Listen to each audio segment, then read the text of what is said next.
भजन संहिता अध्याय 10 न्याय के लिए प्रार्थना। हे यहोवा, तू क्यों दूर खड़ा रहता है?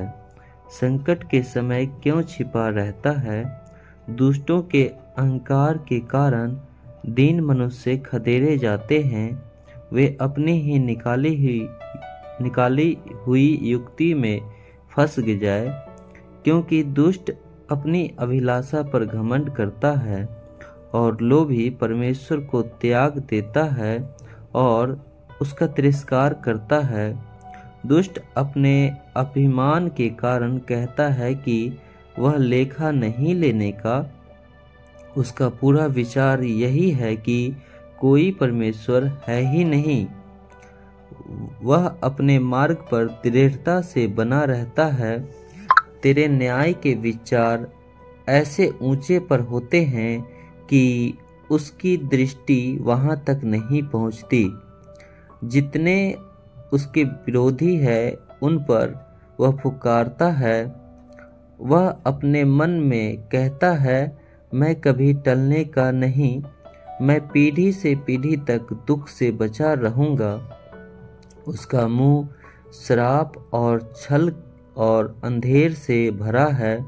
उत्पात और अनर्थ की बातें उसके मुंह में है। वह गांव में घात लगाकर बैठा करता है और गुप्त स्थानों में निर्दोष को घात करता है। उसकी आंखें लाचार की घात में लगी रहती है। जैसा सिंह अपनी झाड़ी में, वैसा ही वह भी छिपकर घात में बैठा करता है।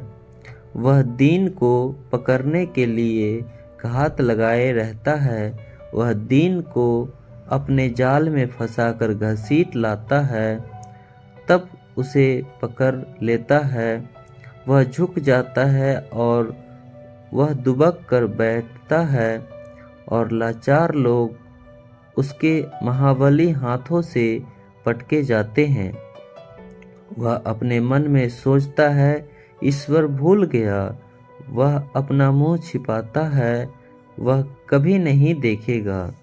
उठ हे यहोवा, हे ईश्वर, अपना हाथ बढ़ा और दीनों को न भूल।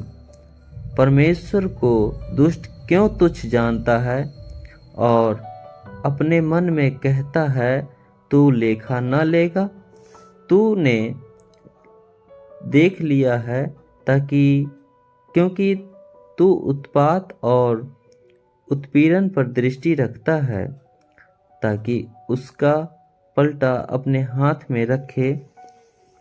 लाचार अपने को तेरे हाथ में सौंपता है। अनाथों का तू ही सहायक रहा है। दुष्ट की भुजा को तोड़ डाल और दुर्जन की दुष्टता को ढूंढ ढूंढ कर निकाल, जब तक कि सब उसमें से दूर न हो जाए। यहोवा अनंत काल के लिए महाराज है।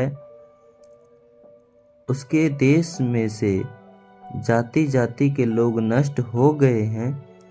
हे यहोवा, तूने नर्म लोगों की अभिलाषा सुनी है।